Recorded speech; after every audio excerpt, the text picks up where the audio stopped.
রাজধানী জাতীয় শরীয়ত উদ্যানে শান্তির সমাবেশে জাতির উদ্দেশ্যে আমার জিজ্ঞাসা, আজকে বর্তমান এই বাংলাদেশে আমরা যা দেখছি, বলুন, হাত উঁচু করে বলুন, আমরা কি আজ খানকায় নিরাপদ? আজকে আমরা কি রাজপথে নিরাপদ? আমরা কি অফিসে নিরাপদ? আমরা কি রাস্তায় নিরাপদ? আমরা এতই নির্লজ্জ, আমাদের সমাজের কিছু মানুষ এতই নির্লজ্জ, বেহায়াপনায় নিমজ্জিত হয়েছে, যারা রাসূল পাকের শুভ আগমনের দিনে, শুভ আগমনের চাঁদে তারা এই দুনিয়ার উপরের মানুষগুলো ওই হায়নাদের কাছে যেমন নিরাপদ না, তাদের কাছে আজকে অন্ধকার কবরে যারা চিরদিনের জন্য চলে যায়, সেই লাশ পর্যন্ত ওই হায়নাদের কাছে নিরাপদ না। জাতি আজ কি দেখছে বাংলাদেশে?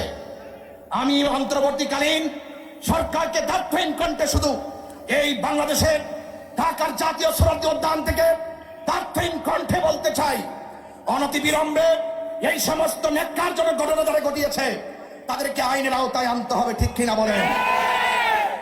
আজকে শুধুমাত্র মাইজবান্ডার দরবারের আশিকিনদেরকে এই মাঠে তিল ধারণের জায়গা নেই, আশিকে রাসূলুল্লাহ চলে এসেছে। আমরা শুধুমাত্র জানাই দিতে চাই, এই দেশে 12,000 দরবার আছে। আহলুস সুন্নাত ওয়াল জামাত বিচ্ছিন্ন নয়।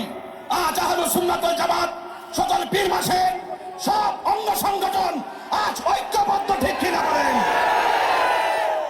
এই জন্য আল্লাহু আকবার, নারায়ে তাকবীর, আল্লাহু আকবার, নারায়ে রিসালাত, ইয়া রাসূলুল্লাহ, ইয়া রাসূলুল্লাহ।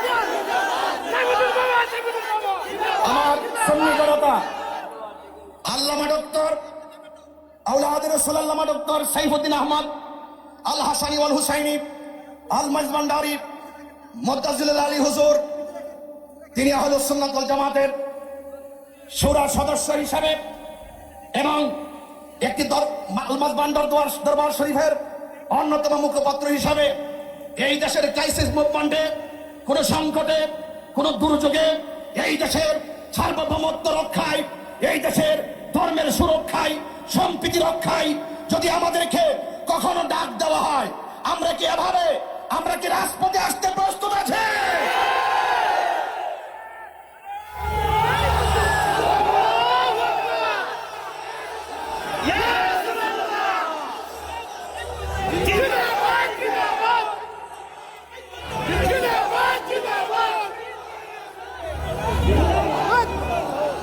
আমার ভাইয়েরা, আখিরি